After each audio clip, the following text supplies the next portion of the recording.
Célestin Freinet, fils de paysan, était un jeune instituteur diplômé en juillet 1914. Blessé au poumon pendant la guerre, il ne pouvait plus faire classe en donnant des leçons à voix haute. En 1935, il crée avec sa femme Élise une école privée à Vence et diffuse sa pédagogie libératrice. La méthode Freinet est née. C'est une approche éducative, alternative, basée sur des principes coopératifs. Traumatisé par la guerre, il rejette la pédagogie qui apprend surtout aux enfants à obéir aux ordres. Il est convaincu de l'importance d'apprendre à coopérer, s'entraider et à se respecter mutuellement. La méthode Freinet place l'enfant au centre du processus d'apprentissage, mettant l'accent sur son expérience, son expression personnelle et sa participation active. Voici quelques caractéristiques clés de la méthode Freinet.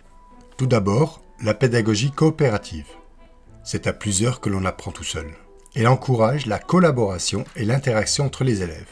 L'enseignant agit comme un facilitateur plutôt qu'un instructeur. Ensuite, nous avons la libre expression. C'est un principe fondamental de la méthode Freinet. Les élèves sont encouragés à s'exprimer librement à travers des activités telles que l'écriture, la radio et d'autres formes d'expression. Les enseignants soutiennent la créativité individuelle des élèves. En d'autres termes, l'enfant devient l'auteur de son expression. Un travail individualisé.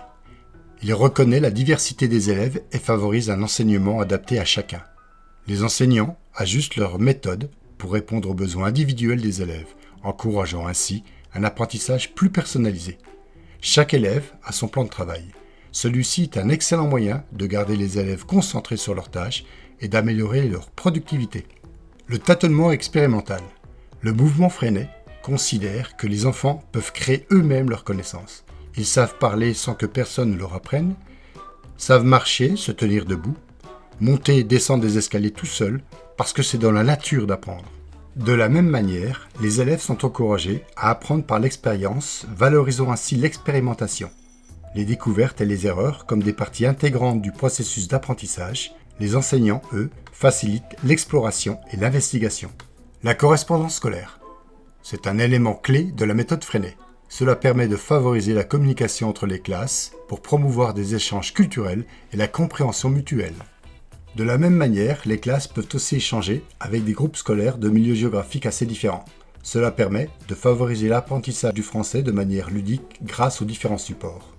Découvrir le monde et développer des connaissances en mathématiques avec le calcul des distances, en histoire avec un zoom sur les grands navigateurs, sans oublier les langues étrangères. Et enfin, que l'on fait partie d'un tout et donc apprendre à respecter la différence. La responsabilisation et l'autonomisation. Il y a eu de tout temps des effaceurs de tableaux, des ramasseurs et distributeurs de cahiers. Cela a toujours été vécu par les élèves comme un privilège. La classe est organisée comme une communauté coopérative où les responsabilités sont partagées entre les élèves, encourageant ainsi un sentiment de responsabilité sociale et d'initiative. Le conseil de classe est considéré comme la clé de voûte de l'organisation coopérative. On y fait le point de la semaine des problèmes rencontrés. Cela se termine par un vote où adultes et enfants ont la même voix. L'auto-évaluation et l'évaluation par les pairs. Pour donner du sens à leur travail, les élèves sont impliqués dans leur propre évaluation et celle de leurs pairs. L'élève doit avoir conscience de ce qui est attendu de lui. L'évaluation est conçue comme un processus continu visant à favoriser la réflexion sur l'apprentissage et l'amélioration constante. L'aménagement de l'espace de classe. Avec la pédagogie Freinet, la classe est généralement découpée en 4 zones. Une zone de travail coopératif qui accueille les projets de groupe. Une deuxième zone permet aux élèves de se réunir en classe entière face au professeur. La troisième zone correspond à un espace de recherche d'informations équipé d'ordinateurs et des fiches autocorrectives. Elle doit favoriser l'apprentissage en autonomie.